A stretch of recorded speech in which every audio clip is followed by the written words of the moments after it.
Sebahagian penting daripada imej kekuatan yang cuba dipertahankan oleh rejim Iran baru sahaja runtuh.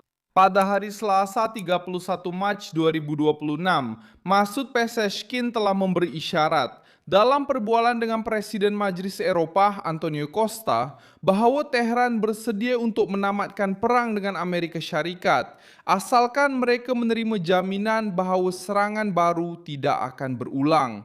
Kenyataan itu dianggap sebagai satu langkah berundur, bukan ketegasan. Kerana selepas berminggu-minggu menjual naratif ketahanan, konfrontasi dan cabaran terbuka kepada Barat, rejim itu kini mula meminta perlindungan untuk menghentikan perang.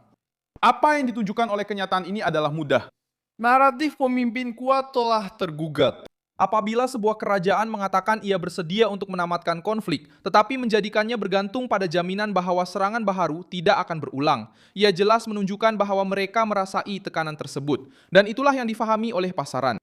Di Wall Street, saham-saham Amerika melonjak selepas berita itu, dengan kenaikan ketara pada indeks-indeks utama, manakala harga minyak pula melemah.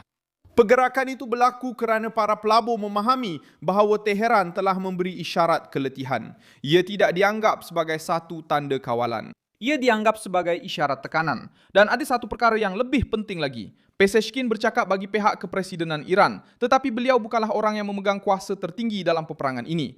Struktur rejim itu sendiri menjelaskan perkara ini. Perlembagaan Iran menetapkan bahawa Presiden mengetuani eksekutif tetapi mengecualikan urusan yang berkaitan secara langsung dengan kepimpinan daripada bidang kuasanya. Sementara itu, pemimpin tertinggi mempunyai kuasa untuk memimpin angkatan tentera dan mempunyai autoriti untuk mengisytiharkan perang dan damai.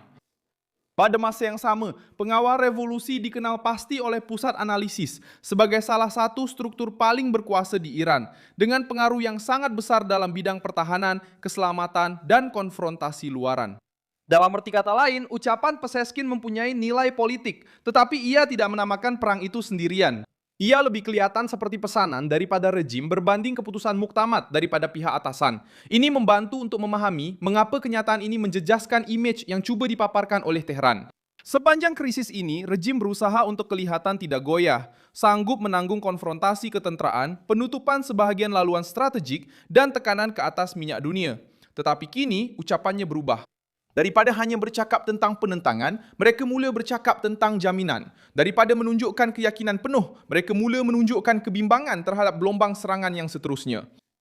Perubahan nada ini tidak kelihatan seperti seseorang yang mengawal sepenuhnya keadaan. Ia lebih kepada seseorang yang sedar bahawa kos peperangan telah menjadi terlalu tinggi.